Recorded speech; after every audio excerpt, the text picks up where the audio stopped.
नमस्कार दोस्तों, स्वागत है आपका हमारे चैनल लर्न एंड ग्रो में। आज हम बात करेंगे फ्लोटिंग पॉइंट बाइनरी नंबर्स के अंदर डिवीजन की सेकंड क्लास की। इसके अंदर हम दो नंबर लेंगे, एक तो नेगेटिव नंबर लेंगे और एक पॉजिटिव नंबर लेंगे। तो आसानी के लिए हमने सिंपल से नंबर लिए हैं, जैसे -6.0 हमने लिख दिया इसको फ्लोटिंग पॉइंट नंबर बनाने के लिए। और b जो है 1.5 जो है हम इस तरह से दिखा रहे हैं, इसको हमने 0.0 के साथ दिखा दिया है। वैसे ये -6 है, तो इनको समझने के लिए हम ऐसा कर रहे हैं। तो सबसे पहले हमें जो है एक माइनस दिया गया है और एक प्लस का नंबर दिया गया है। अब इनको जो है हमें डिवाइड करना है, यानी कि a को जो है b से डिवाइड करना है।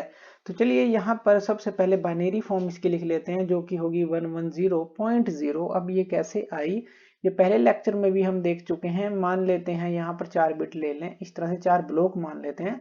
दशमलव के बाद जो है यहाँ पर मान लीजिए 2 ही ब्लॉक ले लेते हैं, क्योंकि इस तरफ का जो हमारे पास वैल्यू है 0 ही है, इसकी जरूरत नहीं पड़ेगी। तो यहाँ पर जो है 6 कैसे बनेगा, तो ये ऐसे ही बनेगा 1 2 4, इसी तरह से लेते हैं ना। 2⁻0 ये ब्लॉक, 2⁻1 ये और 2⁻2 ये। अब 4 और 2 6 बनेंगे ऐड होकर, यानी कि ये 1 आ गया, ये 1 आ गया और ये बिट रही 0, यानी कि 110 पॉइंट। यहाँ पर तो ये 0 ही रहेगी, क्योंकि इस तरफ जो फ्रैक्शन वाला पार्ट है वो 0 ही है। तो 110.0 जो है ये हमारे पास बाइनरी फॉर्म बनी। अब हमें इसको नॉर्मलाइज करना है, यानी कि इस पॉइंट को हमें इस 1 के राइट में शिफ्ट करना है। तो ये कितने स्टेप चलेगा, एक दो स्टेप चलेगा, यानी कि यहाँ पर ये हो जाएगा 1.1 इंटू 2⁻2। 1.10 भी लिख सकते हैं, लेकिन आगे 0 है तो उसकी हमें जरूरत नहीं पड़ेगी। तो यहाँ पर 2 स्टेप ये चला तो बेस की पावर 2 आ गई। अब ये जो 2 होता है ये एक्सपोनेंट होता है हमारे पास। हम ये ले रहे हैं IEEE 754 स्टैंडर्ड, और इसके अंदर सिंगल प्रिसीजन ले रहे हैं, जिसको हम कहते हैं 32 बिट का। 32 बिट के अंदर एक साइन बिट होती है, 8 जो है बायस्ड एक्सपोनेंट की बिट होती हैं, और 23 जो होती है मैंटीसा और सिग्निफिकेंट की बिट होती हैं। तो यहाँ पर देखिए माइनस का है, तो यहाँ साइन बिट क्या रहेगी हमारे पास, जो फर्स्ट बिट है यानी कि वो 1 रहेगी। 0 पॉजिटिव के लिए होती है, 1 नेगेटिव के लिए होती है। ये सारी चीजें हम पिछले बेसिक्स में क्लियर कर चुके हैं, जो लेक्चर हमने लिए थे।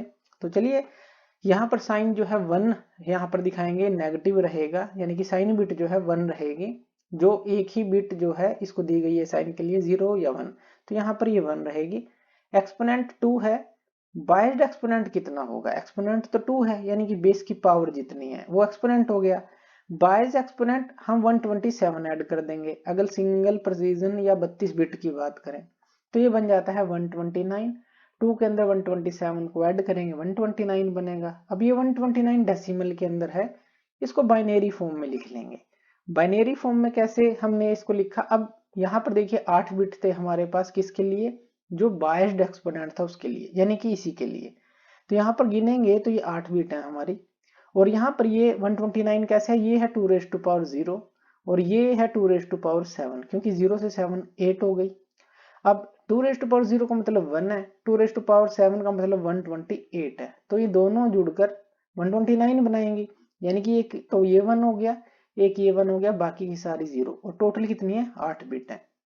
तो चलिए उसके बाद जो मैंटीसा है, यहाँ पर ये क्या हो जाएगा, मैंटीसा यानी कि इस दशमलव के बाद वाला फ्रैक्शन पार्ट वो क्या है, 1 है हमारे पास, तो यहाँ 1 आ गया। और बाकी की पूरी जो 22 बिट है, यानी कि पूरी 23 हो गई। 1 के बाद जो 22 जो है 0 इसके अंदर हम डाल देंगे, तो 23 बिट पूरी हो जाएंगी। तो ये तो हमने ए के लिए समझा, बी के लिए समझते हैं।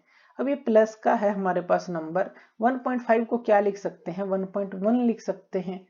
इसको भी अगर हम समझें, मान लेते हैं इस तरफ 2 बिट ले लेते हैं समझने के लिए, दशमलव की तरफ इस तरफ भी 2 बिट ले लेते हैं, क्योंकि यहाँ पर ये 1 है, ये जो है इंटीजर पार्ट है, ये फ्रैक्शन पार्ट है दशमलव के इस तरफ। तो यहाँ पर देखिए ये 2⁻0 है, यानी कि इसको आप 1 लिख सकते हैं, तो हमें तो 1 ही चाहिए, तो ये 1 हो गई। अब इस तरफ दशमलव के इस तरफ ये होती है 2⁻y माइनस का 1, यानी कि 1/2, जिसको हम बोलते हैं 0.5 बोलते हैं 1/2 को। तो ये हो गई हमारे पास ये 1, बाकी की तो हमें जरूरत नहीं, तो ये 1 और ये जो है 0.1, बाकी इस तरफ 0 है, इस तरफ की हमें जरूरत नहीं 0 की, और इस तरफ इसके अंदर जरूरत नहीं। तो यहाँ पर ये क्या आ गया हमारे पास 1.1 हमने लिख लिया। नॉर्मलाइज करने की जरूरत नहीं, जैसे यहाँ दशमलव था तो हमें इसको शिफ्ट करना पड़ा था 1 के राइट में, यहाँ पर करने की जरूरत नहीं है, ऑलरेडी नॉर्मलाइज्ड है।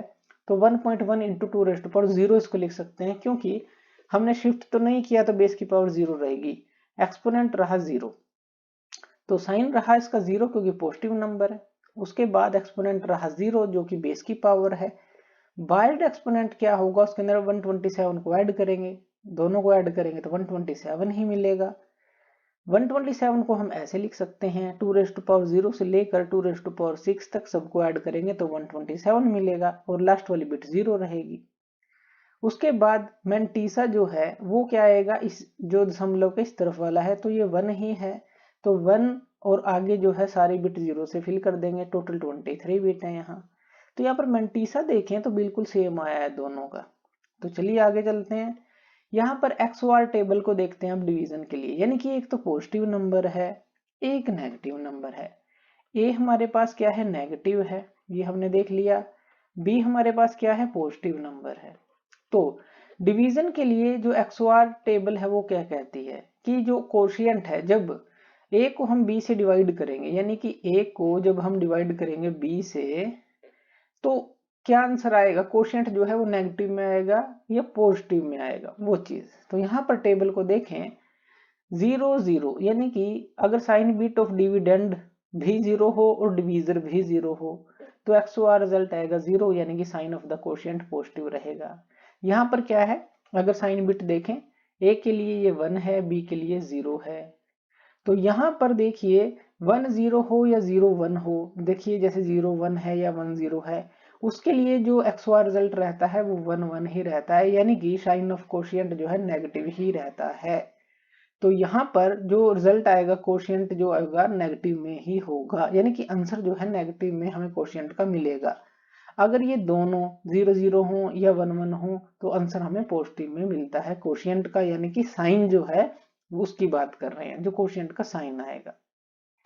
तो चलिए इतना हम समझ गए, यानी कि आंसर तो आएगा नेगेटिव के अंदर। तो चलिए आगे चलते हैं, पहले हमें क्या करना है, जो सबट्रैक्ट करने हैं बायड एक्सपोनेंट, ताकि हम एक न्यू बायड एक्सपोनेंट बना सकें। डिवीजन के लिए ये रूल है कि वो 129 था, क्योंकि एक 2⁻2 थी, एक 2⁻0 थी, उसके अंदर बायस को ऐड किया था तो ये आया था एक 129 एक 127, माइनस करेंगे हमें मिलेगा 2, यानी कि 2। इसके अंदर अब ऐड करेंगे बायस को तो न्यू बायड एक्सपोनेंट हमें मिलेगा 129। तो ये चीज हमें करनी है डिवीजन के लिए। मल्टीप्लिकेशन के लिए भी हमने समझा था, तो यहाँ डिवीजन में बिल्कुल उसका उल्टा है। तो यहाँ 129 को हम लिखेंगे बाइनरी फॉर्म में, ये आ जाएगा इस तरह से 8 बिट के अंदर, ये 2⁻0 यानी कि 1 और ये 2⁻7 यानी कि 128 और 1 129, ये बिट 1 और ये बिट 1, सारी बाकी की 0। चलिए अब डिवाइड करते हैं मेंटीसाज को, यही हम करते हैं। मेंटीसाज को यानी कि 1.1 को 1.1 के साथ ही डिवाइड करना है, जैसा कि हमने कहा था कि दोनों के मेंटीसा तो सेम थे। अब यहाँ तो ये 1.1 ही आ जाएगा और 1 पे जाएगा और हमें रिमाइंडर मिलेगा 0, यानी कि जो कोशिएंट है वो हमारे पास 1 ही आ गया, या 1.0 भी आप इसको लिख सकते हैं अगर फ्लोटिंग पॉइंट नंबर में यानी कि दशमलव में इसको दर्शाना है। तो ये चीज हमें मिल गई। अब इस चीज को याद रखिएगा, ये कोशिएंट आ गया हमारे पास। अब यहाँ पर हम चलते हैं, नॉर्मलाइज करते हैं रिजल्ट को, वो तो ऑलरेडी नॉर्मलाइज है ही 1.0। साइन जो है नेगेटिव रहेगा क्योंकि साइन बिट जो है 1 रहेगी इसके लिए। अभी हमने देखा था XOR के अंदर अगर एक पॉजिटिव एक नेगेटिव है, उसको जो डिवाइड करेंगे तो हमें नेगेटिव ही मिलेगा रिजल्ट, तो साइन जो है नेगेटिव रहेगा, याद रखना है। एक्सपोनेंट 2 है और बायड एक्सपोनेंट हो जाएगा 129, अभी हमने निकाला था न्यू बायड एक्सपोनेंट, यानी कि एक्सपोनेंट 2 होगा तभी तो 127 ऐड होगा, 129 हुआ तो एक्सपोनेंट 2 हमने निकाल लिया था जब हमने बायस्ड जो एक्सपोनेंट थे सब्ट्रैक्ट किए थे। तो 129 को ऐसे लिख सकते हैं। अभी इसी नंबर की बात कर रहे हैं। अब मेंटीसा जो हो जाएगा यहाँ पर, ये क्या हो जाएगा, अब देखिए 1.0 है, दशमलव के बाद से स्टार्ट करते हैं तो 0 ही है, तो मेंटीसा सारा 0 हो गया क्योंकि ये दशमलव के बाद 0 ही है, तो सारी की सारी जो बिट हैं 0 रहेंगी। और यहाँ पर अगर इनको कंबाइन करके लिखेंगे, ये साइन बिट हो गई, ये पहली 1 हो गई, ये हो गया बायड एक्सपोनेंट जो कि ये है जो हमारा रिजल्ट आया उसके लिए। और मैंटीसा क्या है, जो दशमलव के बाद, यानी कि ये जो था ये हमने मैंटीसा दिखा दिया। इस तरह से हम 32 बिट के अंदर जो है इसको स्टोर करेंगे। अब इसका वेरिफिकेशन भी देख लेते हैं क्या ये सही है। अब यहाँ पर वेरिफिकेशन के अंदर पहले तो फाइनल नंबर को असेंबल कर लेते हैं। 1.0 इंटू 2 रेज़ टू पावर 2 है। अभी हमने देखा एक्सपोनेंट जो है 2 है, बायड एक्सपोनेंट था 129। जैसा कि अनबायड एक्सपोनेंट निकालें तो 129 में से जो 127 है 22 को माइनस करना पड़ेगा, तभी तो 2 आया। यानी कि न्यू बायड एक्सपोनेंट था, उसमें से 22 को माइनस कर लें तो ये एक्सपोनेंट मिल जाएगा। तो इस तरह से असेंबल करके नंबर बना। ये पिछले लेक्चर में हमने सब समझा था। उसके बाद अब मैंटीसा जो है 1.0 जो नंबर है यहाँ पर, अगर इसको प्लस करके देखें, अब वेरिफिकेशन देख रहे हैं इसलिए पूरा हमने लिया मैंटीसा के अंदर, यहाँ पर ये 1 आएगा। क्यों? क्योंकि अब देखिए ये 1.0 है तो 1 प्लस दशमलव के बाद तो कुछ भी नहीं है, 0 ही लगा लीजिए, तो ये 1 ही आएगा। उसके बाद यानी कि ये जो है, अब साइन भी ध्यान रखना है, वो माइनस का है जो कोशिएंट के अंदर जो साइन आया था। तो अब ये जो -1.0 भी आप इसको लिख सकते हैं, इंटू 2 रेज़ टू पावर 2 है, यानी कि ये है।